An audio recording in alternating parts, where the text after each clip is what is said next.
Welcome to this updated retrospective for the video game MechWarrior 5 Mercenaries. I'm just going to go ahead and briefly go over my thoughts on the game real quick while I just let a recording I did just a little while ago run in the background of me going into clan space and getting beat up. But basically, this isn't going to be a new review of the game, but just kind of some of my thoughts on the game now that it's been out for a few years and we have even more DLC to talk about. There's just a lot more that's been added to the game, so it kind of feels more complete of a game now than it did the last time I played it, which was at least a couple of years ago, I think. But yeah, it's definitely a much different game, but I'd also like to say that what I want to do is talk about some of the DLCs and say that, not all DLC is created equal, to say the least. Especially when you're considering playing career mode or campaign mode, it makes even more of a big difference, as it were. Because some of the DLC is very much story neutral. It doesn't matter if you're playing it on career mode or campaign, excuse me. It works either way. And then there's some DLCs that are very much tied into the campaign with the assumption that you've completed the campaign before you even get to them. And it gets a little more egregious with, say, the most recent DLC, Shadow of Kerensky, but there's also the Dragon's Gambit that also kind of has this problem. Well, it doesn't kind of have it. It really does have it. But it's something that theoretically the developers could, fix with just patching a specific screen that you see upon loading missions or accepting transmissions. But yeah, I just want to say that overall, my impressions of the game now, and I didn't throw any mods on it. So this is as vanilla as you can get, with the exception of basically having every DLC in the game, with the exception of the Solaris Showdown. I didn't have that DLC, and since that one is pretty much focused in House Steiner territory, it's not something that I was really interested in purchasing. And, the theme of it doesn't really seem something that would appeal to me either. Now, having said that, one of the things that you can tell right off the bat, when you have all of this DLC installed, you have so many weapon options. There is just an absolute ton of weapon options in the game now from the word go. And that's even before you get into the clan invasion and you have the clans bringing all their technology, which is just so much better as well. There's just a lot of depth to the game now, and it's really a good time to get into MechWarrior 5 if you haven't ever done it before, at least MechWarrior 5 Mercenaries. I don't want to speak too much to MechWarrior 5 Clans since I haven't played it, but that game's looking like it may even be getting to the point where it's a good time to get into it as well, because there's a pretty interesting looking DLC about to come out for it. In fact, I want to say it comes out like a day from when this video has been made, basically. And that may or may not be where that game ends as far as the DLC is concerned. But I think that MechWarrior 5 Mercenaries, I don't think there's going to be any more DLC, but I could be mistaken.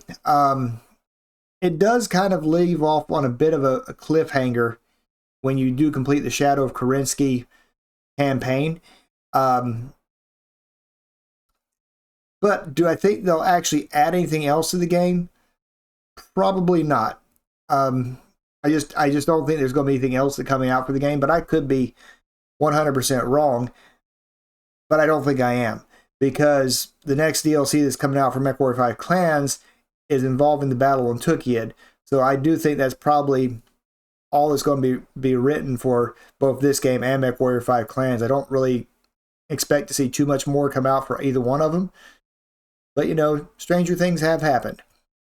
Anyways, to talk about the DLC, each of the individual ones, I will say that I think a lot of them you can pretty much get right off the jump by getting what they call either the Jumpship version of the game or the Inner Sphere version. I forget whatever the new deluxe version is called nowadays. They have a special name for it. And it's usually put on sale quite often. And the fact of the matter is, the special version isn't much more than just getting the standard version of the game. So it's usually a good idea to get that particular version. And it comes with pretty much almost all the DLC right off the jump. I think the newest one, the newest deluxe version, does come with everything except the Shadow of Kerensky DLC, which literally just came out like a month or two ago. So it's pretty new. Now, if we look at the actual individual DLCs, I would obviously say the three best ones, in my opinion, from playing with them are Heroes of the Inner Sphere. I mean, I just don't see any reason why you wouldn't want to have that one. Legend of the Kestrel Lancers and The Rise of Rasselhag. Both of those, or all three of those DLCs, are really good, but I would say the two, Legend of Kestrel Lancers and The Rise of Rasselhag, I felt like they had really good stories, very epic, very well done. I liked both of those DLCs quite a bit, even though I didn't play Legend of Kestrel Lancers this time around, because it didn't make sense for the group of people that I was supporting, basically, to do that one. But I do remember it from when I played the campaign mode, and I feel that was a good DLC, a really good one. A little bit disappointed with the Dragon's Gambit. From a story perspective, it was pretty bland, to be honest with you. There just wasn't a lot going on there. I don't know. It didn't hit you in the feelings or stir up any emotions the way, especially Rise of Rasselhag. That one is probably my favorite DLC of all of them. I just felt like they did a really good job with the storyline on there. And of course, then there's always the added mechs that a lot of these DLCs added. And I think that overall, from top to bottom, Rise of Rasselhag, probably my favorite of the DLCs that I played in this game. Now, I don't want to take away too much from Shadow of Kerensky, because I do think it is a good DLC as well. And the story was really good. Cutscenes, really, really neat, especially the beginning where that whole sense of unknown and dread when the clans are first invading the Inner Sphere. I think they did a really good job there. And then it kind of takes a bit of a U-turn a little bit in the fact that you're sitting around. You can go back to the star map, which is very different than all the other DLCs. You can go back to the star map and you can kind of do it at your own pace, really. So it's very interesting from that perspective how they change course on how the actual DLC is run. And then you have a 3-mission stint there at the very end to finish off the campaign. You find out a little bit more about your father, actually. I wouldn't say a little bit. You pretty much, the mystery of your father is kind of solved at that point, basically. But it's kind of one of my criticisms of Shadow of Kerensky and the Dragon's Gambit, is the fact that they assume that you're playing on the campaign mode. And if you don't play on the campaign mode, or if you just went straight into career mode, a lot of it would be like, what are you even talking about? It just wouldn't make any sense whatsoever. And I was playing around on career mode this time around, and yeah, it just didn't make any sense, a lot of the stuff that they were saying, both in the Dragon's Gambit, but especially the cutscenes for Shadow of Kerensky. Whereas they're really cool, they're really neat, especially at the beginning of the DLC. There towards the end, if you hadn't run through the campaign, I think most people probably would, it just wouldn't make any sense to you why all this stuff is, why you're quote unquote back on this planet when you may not have ever even been there, basically. Having said that, though, I like the way the career mode map is laid out so much better than I did the campaign mode map. Like the campaign mode, it kind of went in a clockwise pattern around the inner sphere, starting from Federated Suns territory, and a lot of the conflict zones started getting more difficult as you went around in a clockwise pattern, which doesn't make a lot of sense. Whereas in the career mode, it makes a lot more sense because stuff that's away from the front lines or lower difficulty conflict zones, and as you get closer to those borders between the states, which most of the states pretty much are rivals with each other, the ones that border themselves basically, then the difficulty of all the zones and the types of missions goes up, which makes a lot of sense basically. And it's, I don't know, I guess the best way of saying it is it just, from a logical perspective, it feels right, basically. I will say starting off this game is probably the most difficult thing you can do because it's really hard to get going and manage your finances. And that's where I did a lot of most of my times where if I went through a mission, things didn't go well, I would have to restart it because I couldn't afford to have mechs take too much of a beating early on. And so the first, I don't know, 10, 15 years or so of your campaign, that's where things really get a little bit difficult. But once you are able to start getting some heavy mechs in there, and then maybe even later an assault mech or two, things start to really gel, as it were. And so initially, early on, I was taking contracts with whoever I could get it with, and it was really kind of hard to make sure I didn't tick off certain factions. But once I got my feet under me, I could actually start focusing on who I wanted to work for. In this case, the Free Worlds League, and ended up being the Compelling Confederation, even though I really didn't want to ally with them as much, but because I had such good reputation with them, I ended up teaming up with them, and then eventually House Kurita and the Free Rasselhag Republic. So those are the main powers that I basically got good reputation with. And I think the independents, I finally got into a somewhat low positive reputation with them eventually. It took a while because I did have to tick them off early on, but I did get a reputation back with them after a bit. I guess the other thing I would point out is, like, difficulty wise, the game's not too terribly bad, but I would say the bounty hunter mission called Headhunting, that was probably one of the hardest missions in the game from a story perspective. And then the actual Shadow of Kerensky DLC, I think the first mission or so was kind of difficult, and there were some difficult missions in there, but I was expecting it to be harder than it was. Again, granted, I didn't mess with any difficulty sliders, so maybe if people were playing on a higher difficulty level, it would be much more difficult.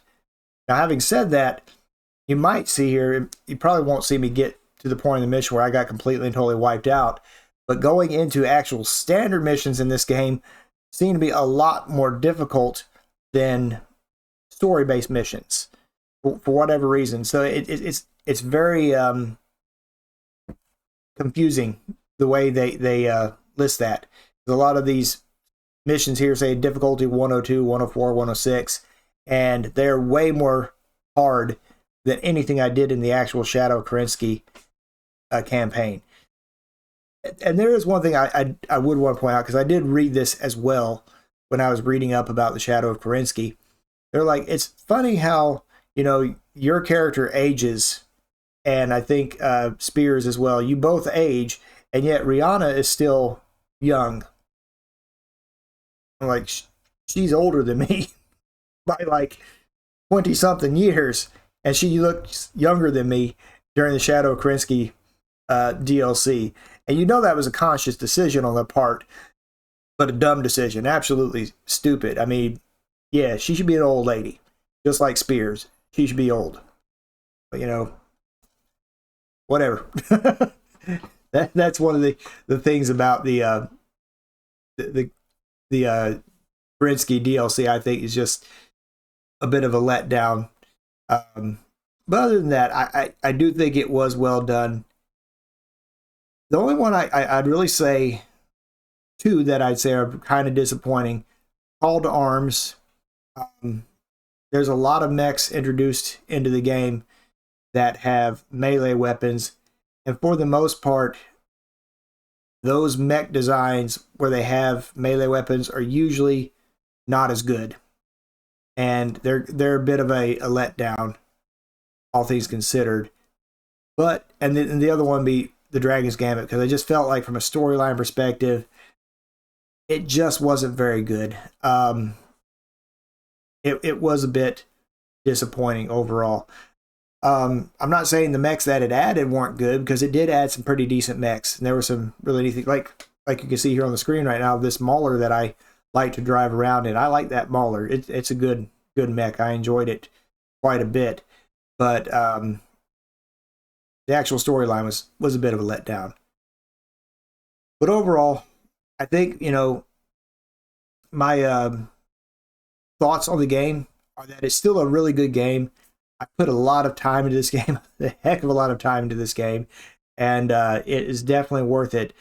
From a high reward mission perspective, about the only thing I haven't done is stuff in the Lyrian Commonwealth, however you say it, or House Steiner. I haven't done any of those. I haven't done a lot of the high reward mission chains there.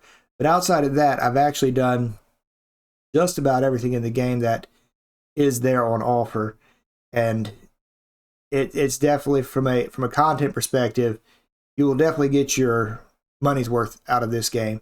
And from a story perspective, it does feel a little more complete at this point.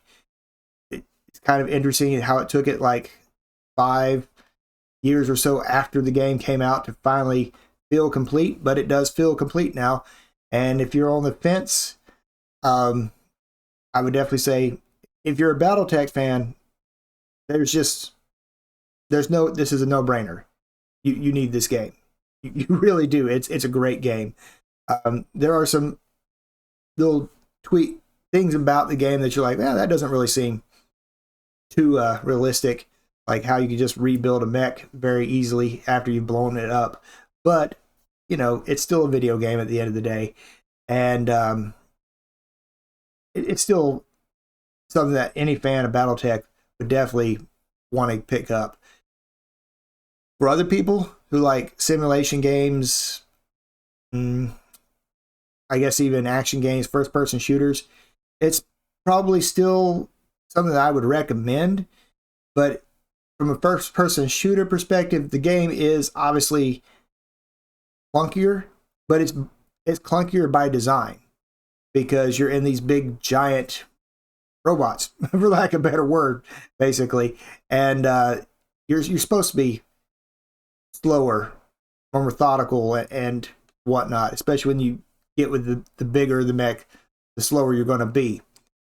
But I still think it's probably a good purchase, even for people who like FPSs and other types of simulation games. I think you'll have a good time with it. And now that it is more complete, this is the time to jump into MechWarrior 5. But anyway, that's my thought on the game. It's definitely good, and with all the DLC, even better. So anyway, thank you very much for watching this video, and my apologies, you're not going to get to see me get blown up, because it's not too much long after this, but I don't have anything else to say. So anyway, thank you again, and you all have a great day. Take care.